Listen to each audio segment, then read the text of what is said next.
Well, today I'm very excited to bring you once again to this show Jim Rogers, who is a legendary investor, a maverick, and most of all, he's ours. He's a libertarian.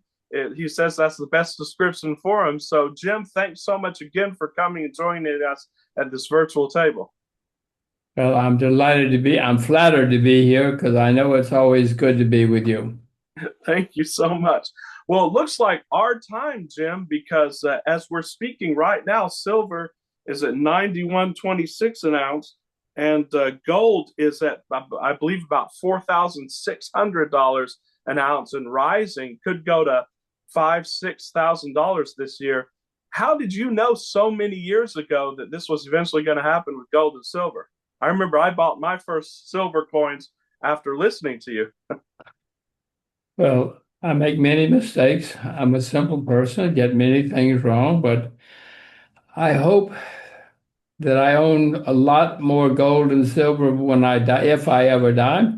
But it's not for me, it's for my children. I don't plan to sell my silver, I don't plan to sell my gold. As I say, it's for my children. And so, do you think that gold and silver is on sort of a bullish track and it's going to just keep rising over the next year or 2 years? Or do you think we've reached sort of a new high? Well, we may have reached a new trading high. I mean, as you know, silver's been going straight up in the last few weeks. I mean, straight up and making new all-time highs. Any market that acts like that usually has a correction, but I repeat, it's only a correction because in the long term, silver and gold are both going to go much higher. Yes, gold has made new all-time highs, but we could have said that many, many times in the last 30 years. And it will continue to make all-time highs, as will silver, certainly in terms of US dollars. As we know, all fiat currencies are going to zero, probably especially the US dollar. And we have a lot to talk in that regard as well. But the last time we talked, Jim, it was in July and it was right before a conflict with Iran. And we were very worried about it. And it ended up actually being some surgical strikes. And thank God it didn't get as bad as we thought it would. Now we are in another uncertain situation with Iran. And there are thousands of people in the streets. It's calming down now. But what is your view of the situation? Have you heard anything about the situation from any of your sources? Well, I don't know any more than you do. We all know what we read in the press and what we see on the television. I do know that the people in Washington like antagonism. They like being dirty to people and nasty to people. I mean, I hate to say it, but in my lifetime, we've had many wars in the United States, many, more than probably any other country. Washington seems to like war. I certainly do not like war, but Washington seems to. And somehow or another, they go around and get us in more and more wars. It's not good for the US, it's not good for the world, but Washington likes it. It must make them money, but it seems that Trump has dialed back any calls that he was making last week or any predictions of war that he was making last week. And people like Lindsey Graham are very upset. The warmongers seem to be very upset today when it was announced that the plans for war have been drawn back. Well, I repeat, for most of our history, US history, people in Washington have liked war. And certainly in the last century or so, people in Washington seem to get us into more and more wars. For some reason, they think that we can never lose a war, that the US is always right, and the more war, the better. We must save the world. It's not my view, that's Washington's view. It is. So, what do you make of Trump's view on this? Because while we've talked about it a lot, and I remember I watched an interview with you when he was running against Hillary, and you said that if Hillary wins, we'll be at war eventually. If Trump wins, we'll be at war immediately. And it seems like Trump does like war, but the difference I see between Trump and say Bush is that Trump goes in for these surgical strikes, like for example what he did in Iran in July. Do you see that as sort of a step in the right direction or step in the wrong direction, the way Trump goes about these things? My way would be to leave people alone. For sure. Stay home, close the window. Don't be shooting at people all the time. But that's why I don't live in Washington. That's why I'm not in American politics, because I'm not in favor of all of this. I'd rather us just be a simple, peace-loving nation, which we say we are, but that's not what our actions would indicate. It is not. And what do you make of this resurrection of the Monroe Doctrine? Trump's calling it the Don Road Doctrine, whereas he believes that America, or the United States of America, rather, should be the strongest force in the Western Hemisphere, and that no other country should come and influence the Western Hemisphere. We saw this with the arrest of Maduro in Venezuela, and we see it with now his more bellicose policies towards Cuba and even Mexico, and now even wanting to conquer Greenland. What do you make of this doctrine? Does he have a point that it would, being that other powers like Russia and China perhaps are trying to establish a foothold in the hemisphere, maybe America should be the only one to have a foothold in the hemisphere? Well, listen, I'm an American like you, a loyal American, but I do understand enough history to know that when a country starts trying to control its whole continent, it has often led to problems. As far as I'm concerned, let people live and do what they want to without us or anybody else telling them what to do. And I don't want anybody telling us what to do. But Washington likes to get involved. They think they're omnipotent and that everybody should listen to us and do what we say because we know best. We don't, but we think they think we do. Well, like Mises said, they're drunk with power. And there, Alex Jones mentioned a point that perhaps Russia, China, and the U.S. came to a sort of secret agreement, and the U.S. has told Russia that we will allow you to have the Ukraine, and they told China we will allow you to have Taiwan if you give us free reign in the Americas. And it seems that Russia and China have done nothing regarding our little adventure in Venezuela. Do you think something like that might be in the works, where we have sort of a secret deal to divide up the world again? I know that history shows that many nations have constantly had secret deals, what they hope are secret deals. And yeah, I mean that's the nature of human beings, and that's the nature of power politics, international power politics. Is it good for you and me? No. Is it good for the world? No. But Washington doesn't care. They all get excited and run around, talk to each other, think they should tell everybody what to do. Yes. So how would you rate Trump's presidency for the last year? Do you think it's better than the last person in there? Do you think that it's just the same garbage? What is your basic opinion of his presidency so far? It's always the same garbage, whoever it is, whenever it is. Uh, Mr. Trump, doesn't, he's not like Margaret Thatcher, who we always knew what she would do. If something happened, we knew what she would do. But Mr. Trump wakes up, watches TV, and then decides what to do based on what he saw on TV.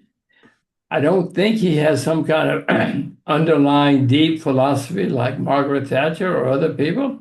He does what he thinks is best at the moment.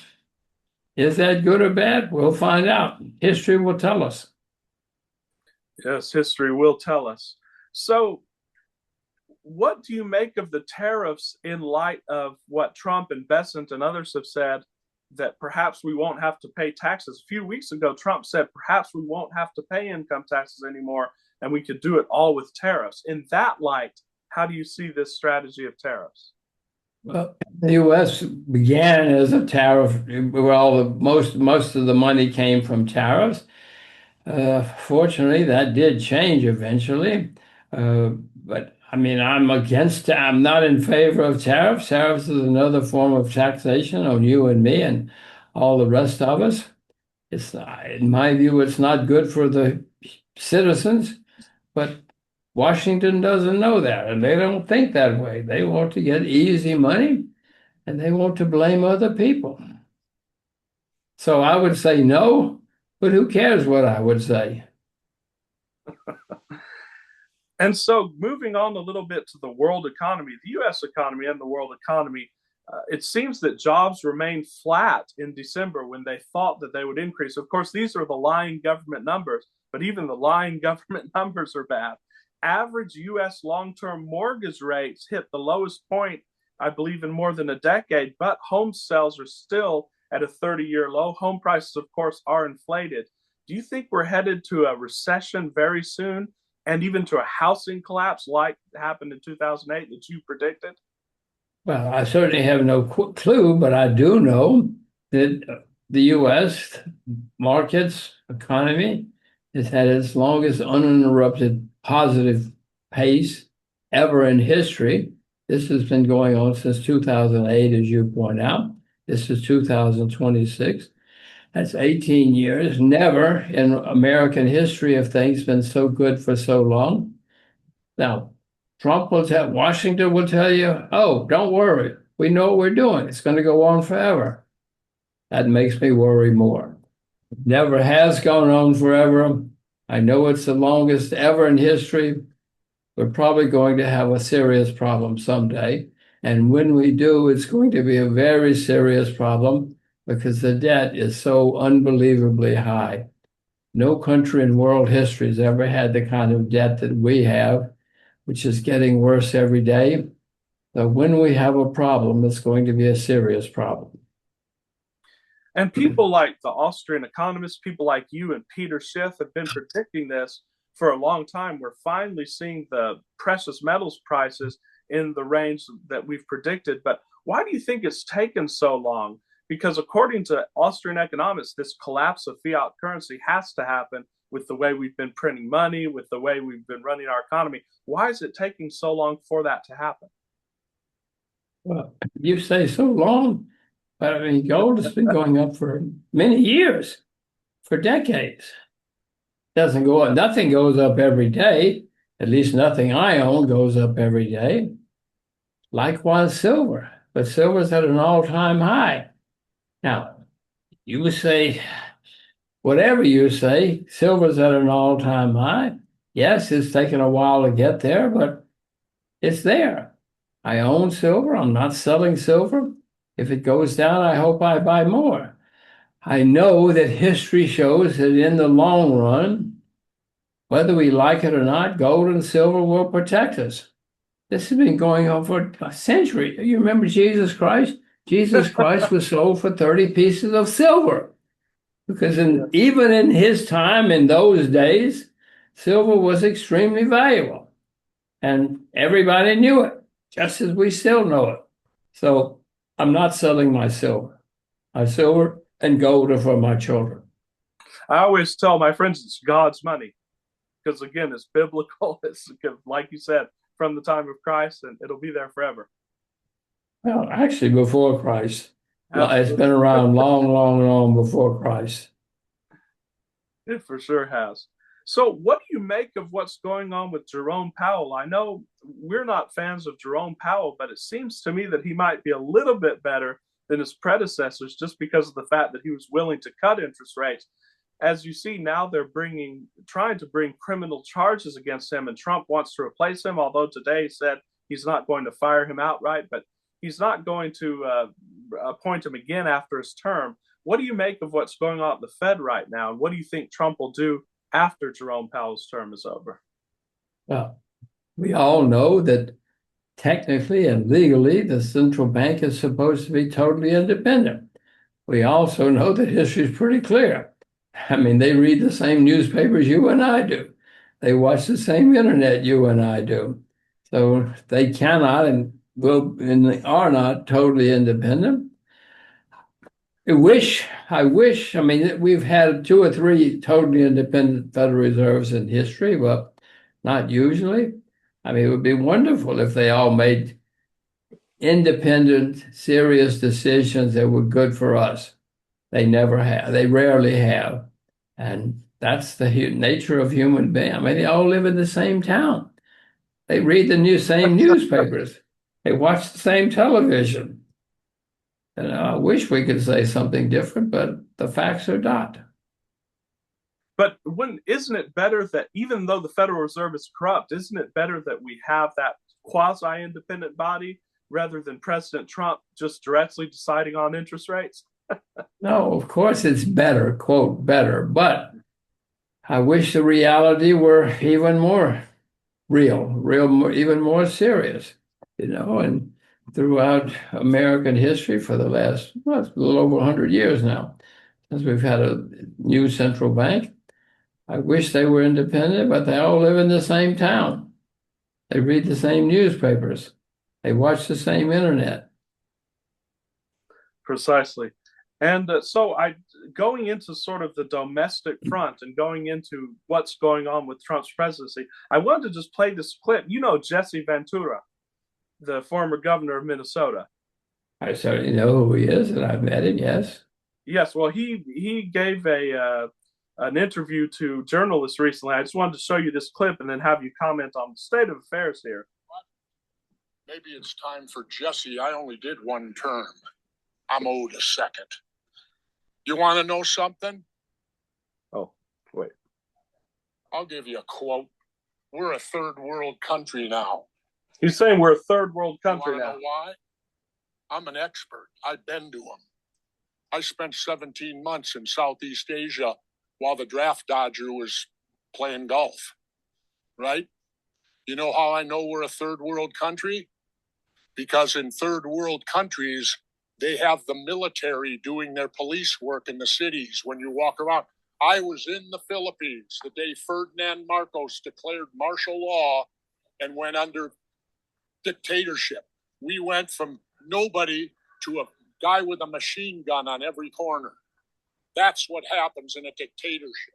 So we have military in the streets. We have ICE killing people. If you heard about this lady last week who ICE killed, whether she made a mistake or not, but it seems like it was heavy-handed and unnecessary.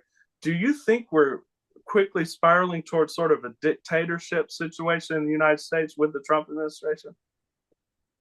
Well, dictatorship, it depends on how you define. I don't think we're going to have, somebody like, well, who knows, but I don't think we're going to have somebody like Adolf Hitler sitting in Washington telling Congress and everybody else what to do.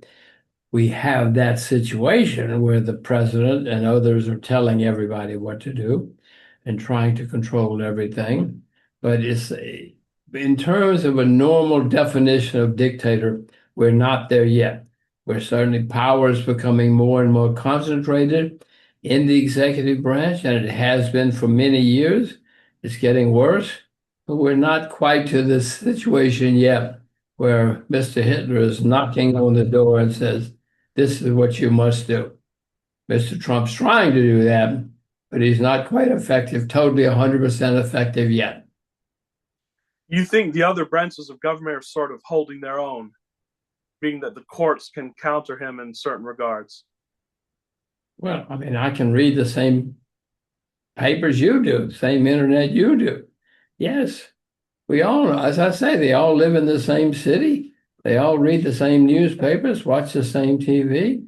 Yes, whether we like it or not, and I don't like it, but the facts are that the people in Washington, they all talk to each other and talk to each other's friends and listen to each other, unfortunately. It's like an echo chamber. Well, whatever it is, they all know what each other's saying, and they know what each other's thinking. Sure. And we've talked about immigration before, and we both like immigration. Do you think that, what do you think the immigration policy should be, if there is one at all? Do you think it just should be completely privatized, and that if anyone who comes here who can get a job should be able to come here? Or do you think we have the right to make certain laws on who we want and don't want to come in? Well, since the beginning of the America, it's been open borders. Immigrants came here from whenever they wanted to. I mean, they didn't even have passports 100 years ago. I mean, they just got on a boat and came to the U.S. and knocked on the door. They didn't even knock on the door. They just got off the boat and came in. And that was the way it was in the U.S. That's how you and I and all the rest of us got here. Our forebears just showed up. I mean, they started passing laws, immigration laws later, but in the 1920s, I guess is when it actually started. But no, as far as I'm concerned, I'd let anybody come who wants to come as long as they're law-abiding people and want to work and pay the rent and pay their bills and play by the rules. But listen, that's why I'm not in Washington. Very few people, certainly in times like this, very few people agree with that. That's been the case in Washington for most of our history, but not now. For sure. And so, living in Singapore, and I'm sure you've been to China recently, what is the attitude in the street now in China and in Asia regarding what the United States is doing and regarding Trump in general? Well, I mean, nearly everywhere I go, including China, most people, most citizens like the United States. They love American TV, American movies. They love our prosperity and our success and our history. So most people are keen. Most people are not keen on the U.S. government, nor am I for that matter. They Nor am wish I. that they wish the U.S. government would leave everybody alone and just open up. But as far as my experience in the world is, most regular human beings like the U.S. and like Americans. They wish America wouldn't bother them. So do I, but those are the facts. Certainly. And so, we've talked before about your investment, not advice, but your investment proclivities and so on. Are there any new countries you're looking at, or are there any new stocks you're looking at right now in response to the global situation? Well, the U.S. stock market and most stock markets are making all-time highs. It's the longest period in American history when things have been going up since 2008. That's never happened before in our history. I have actually sold everything in the U.S. partly because of that. And well, I still own shares in Uzbekistan. I still own shares in China, but I've sold most of the world because nearly everybody's making all-time highs. In my experience, and when things are great everywhere, it's always been a time to worry. So I'm looking out the window and worrying. And if so many, so I'm sorry, so many shares.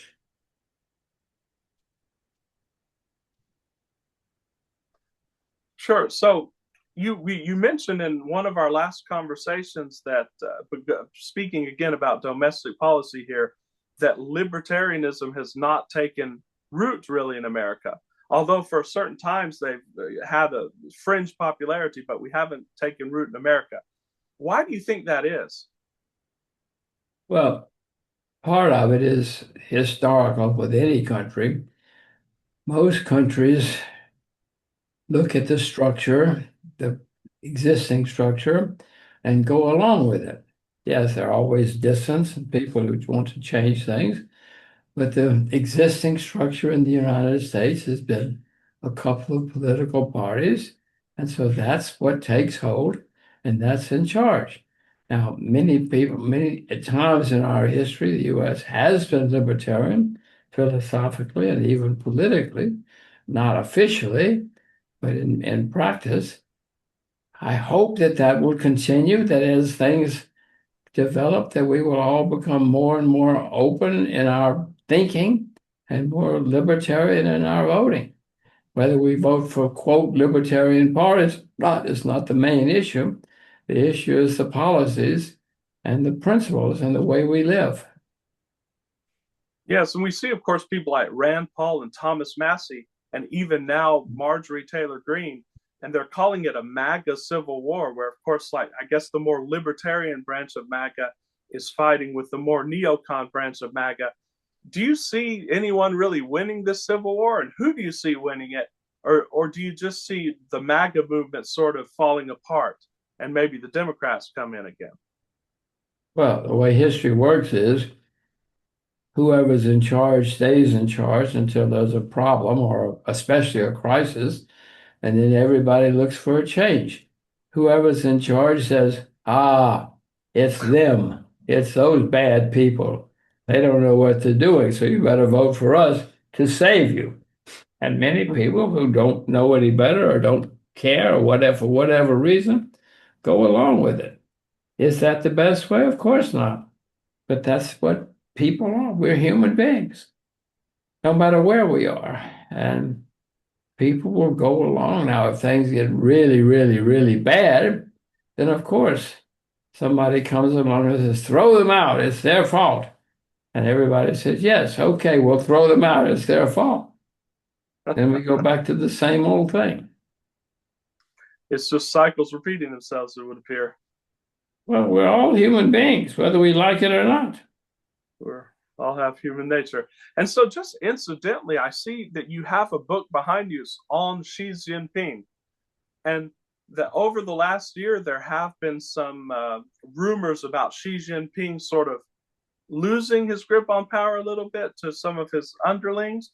And so, my question for you, being that you have a lot of knowledge on China, do you see China perhaps going in a more libertarian or classical liberal way where they don't have sort of an all-powerful figure like Xi Jinping in the near future? Well, that has happened to every country in history, including China, and it will continue to. As people become more and more successful, they become more and more independent. That's certainly happening in China. You remember Mao Zedong? Well, the days of Mao Zedong are long over. These guys swear allegiance to Mao Zedong, but no, they do their own thing.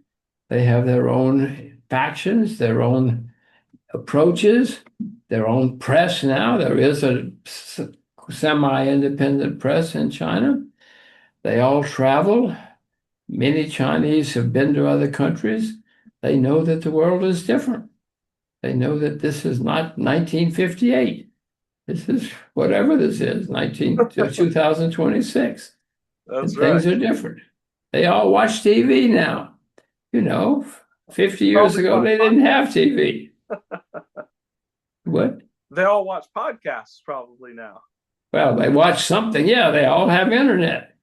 And 50 years ago, they barely had telephones, much less radio. It's an interesting discussion because, of course, in the United States, it's made out that China is, the most evil country on earth. It's a dictatorship and nobody has any freedoms. But you're saying that people have reasonably freedom in China, right? They're free to live their lives, basically. They're free to pursue their interests. It's not like a complete dictatorship. Well, I do know that U.S. propaganda is distorted, just like Chinese, like all propaganda is distorted.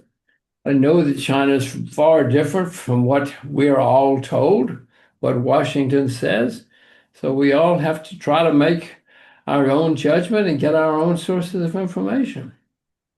I mean, I hope that all of us, wherever we are, have learned to not listen to what our government says or to make our own judgment, whatever government it is. It's all the same cycles working. And what do you make of the social credit score? I heard about that years ago. I haven't heard much about it lately. Is it something that's really having a major effect, or are people just living with it and really not paying attention to it? Well, I don't pay too much attention to it. I hope it's just something that the people talk about. I hope that, well, I don't know much about it. I don't think it's that powerful, but what do I know? It certainly doesn't sound like a good way to run anything. Well, certainly not. So, well, Jim, thank you so much for coming on the show again. And it was great to talk to you. We covered a lot of topics. Well, no, my answer to you is thank you. I'm flattered and honored to be here. I always learn because you know what you're doing. So well, keep it up. And keep it up, Teachers help us all learn about the world. Even when you're wrong, we learn. It's very important. I agree. Yes. I wish everybody would learn that. So keep up the good work. I look forward to another time someday. So do Thank I. you, Thank you thank so you, much, thank Jim. you. Have a great day. Happy New Year. Happy New Year to Thank you. you.